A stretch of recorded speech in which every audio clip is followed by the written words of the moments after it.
Сәлеметсіздер ме, балалар? Бүгінгі сабақта біз жыл мезгілдері туралы білетін боламыз. Здравствуйте, ребята! Сегодня на уроке мы с вами узнаем о временах года. Бірінші жыл мезгілі қыс. Первое время года – зима. Қыс айлары – зимние месяцы. Желтоқсан, декабрь, қаңтар, январь, ақпан, февраль. Енді сендермен қыстың белгілерін қарастырайық. Давайте вместе с вами рассмотрим признаки зимы. Қыста күн суық, аязды болады. Зимой дни бывают холодными, морозными. Адамдар тоңады, мерзнут. Қарлы боран, жел соғады. Дует снежная вьюга, ветер. Балалар аққала жасайды. Дети лепят снеговика. Балалар шаңғы, шана, коньки тебеді. Дети катаются на лыжах, на санках, на коньках.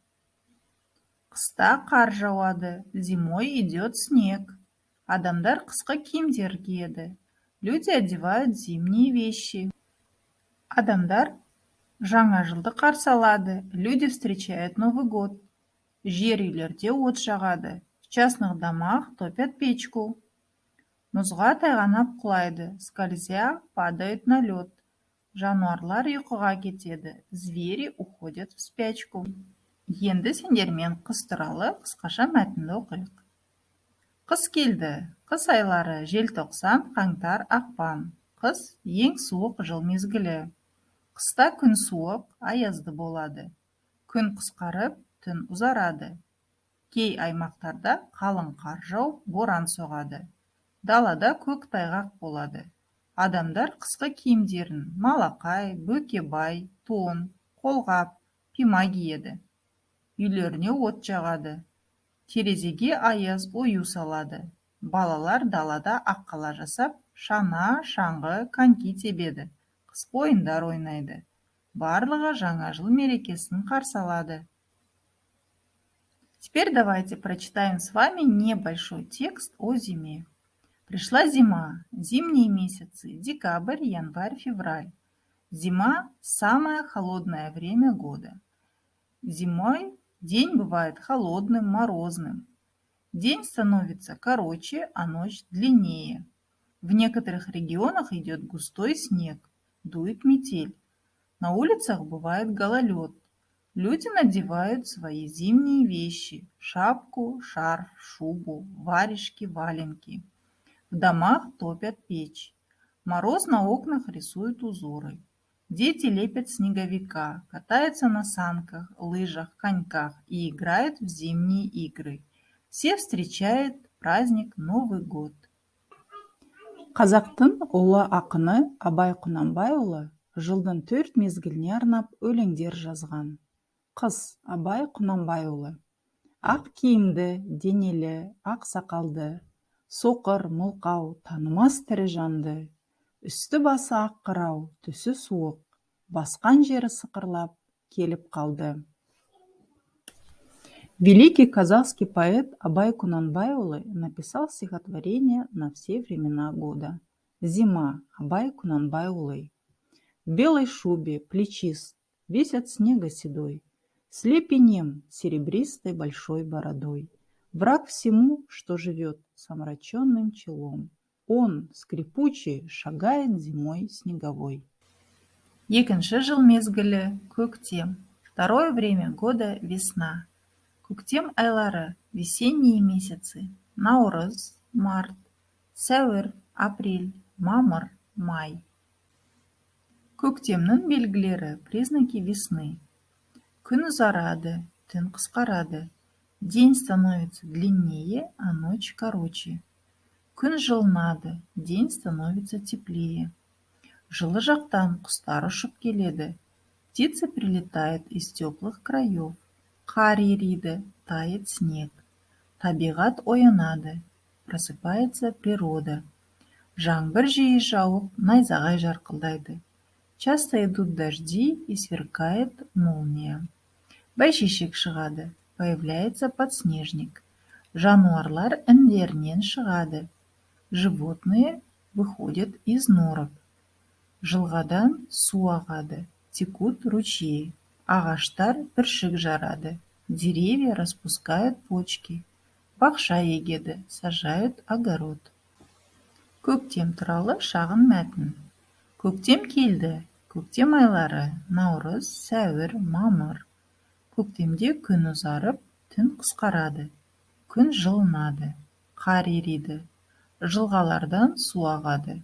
Табиғат оянады. Жан-жануарлар індерінен шығады. Ағаштар бүршік жарады. Бірінші бәйшешек шығады. Найзағай жарқылдап, жаңбыр жауады. Адамдар қолшатыр ұстайды. Көбісі бақша салады. Көктемде мейрамдар көп. Олар 22 наурыз, 1 мамыр, 7 мамыр, жеңіс күні. Адамдар көктемнің келгеніне қуанады. Небольшой текст о весне. Наступила весна, весенние месяцы: март, апрель, май. Весной день становится длиннее, а ночь короче. Дни бывают теплыми, тает снег, из ручейков бегут ручьи. Природа просыпается, животные выходят из своих норок, деревья распускают почки, появляется первый подснежник, гремит гром и идут дожди. Люди пользуются зонтиком, многие сажают огород. Весной много праздников. Это 22 марта, 1 мая, 7 мая, День Победы. Люди радуются весне. Жазғытұрым Абай Құнанбайұлы. Жазғытұрым қалмайды қыстың сызы, масатыдай құлпырар жердің жүзі. Жан-жануар, адамзат анталаса, ата-анадай елжірер күннің көзі. В преддверии лета. Абай Құнанбайұлы. Еще сыростью дышит весенний двор. На поля, словно шелком, расшитый ковер. Солнце взором ласкает, как нежная мать, позолотой покрыта дорог простор. Үшінші жыл мезгілі жаз. Третье время года – лето. Жаз айлары – летние месяцы. Маусым, июнь, шілде, июль, тамыз, август. Жаздың белгілері, признаки лета. Күн ыстық болады, дни бывают жаркие. Адамдар суға түседі, люди купаются. Күнге қыздырынады, загорают на солнце. Балмұздақ жейді, едят мороженое. Жеміс-жидектер піседі, поспевают фрукты, ягоды. Балалар жазғы демалысқа шығады. Дети выходят на летние каникулы. Лагерьге барады, ходят в лагерь, қыдырады, гуляют, тауға шығады, забираются на гору. Жаз туралы қысқаша мәтін. Көктемнен кейін жаз мезгілі басталады. Жаз ең ыстық жыл мезгілі. Жаз айлары маусым, шілде, тамыз. Жазда балалар демалысқа шығады, лагерьге барады, суға шомылып күнге күйеді. Тауға шығып серуендейді. Жазда жеміс-жидектер пісе бастайды. Жаз ең қызықты жыл мезгілі. После весны наступает время года лето. Лето – самое жаркое время года. Летние месяцы – июнь, июль, август. Летом дети выходят на каникулы, ходят в лагерь, купаются и загорают, забираются на горы и гуляют. Летом поспевают фрукты и ягоды. Лето – самое интересное время года. Жаз. Абай Құнанбайұлы.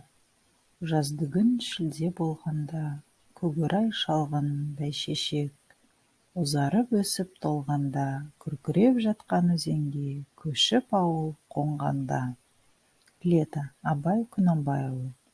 Летом, когда тенисты деревья и буйно цветут цветы на лугах, и на широких речных берегах шумно раскидываются кочевья. Төртінші және ең соңғы жыл мезгілі күз. Четвертое и последнее время года – осень. Күз айлары – осенние месяцы. Қыркүйек, сентябрь, қазан, октябрь, қараша, ноябрь. Күздің белгілері, признаки осени.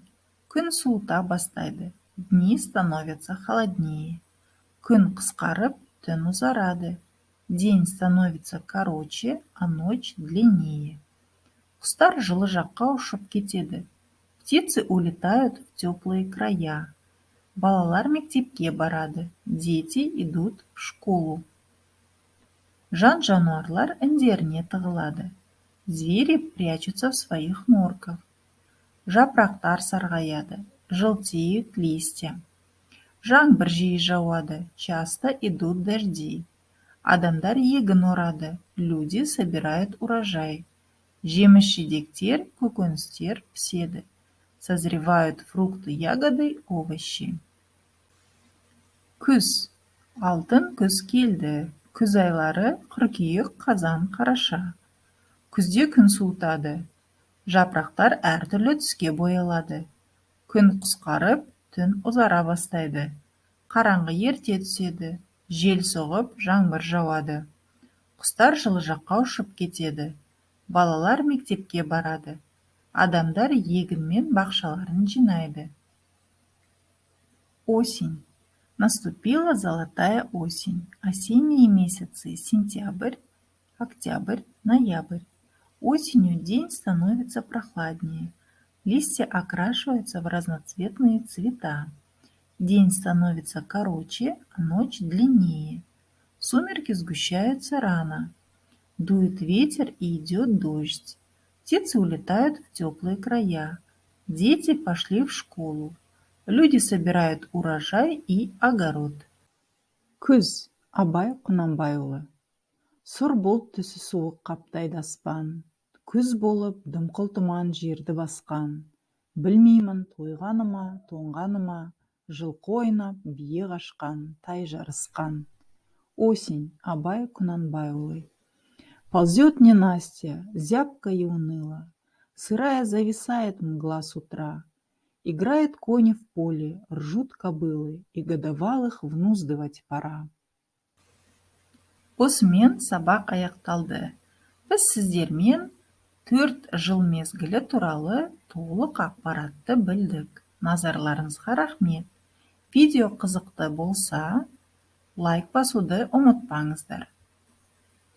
Урок окончен. На этом уроке мы с вами узнали все о 4 временах года. Спасибо за внимание. Если видео для вас было интересным, не забудьте поставить лайк и подписаться.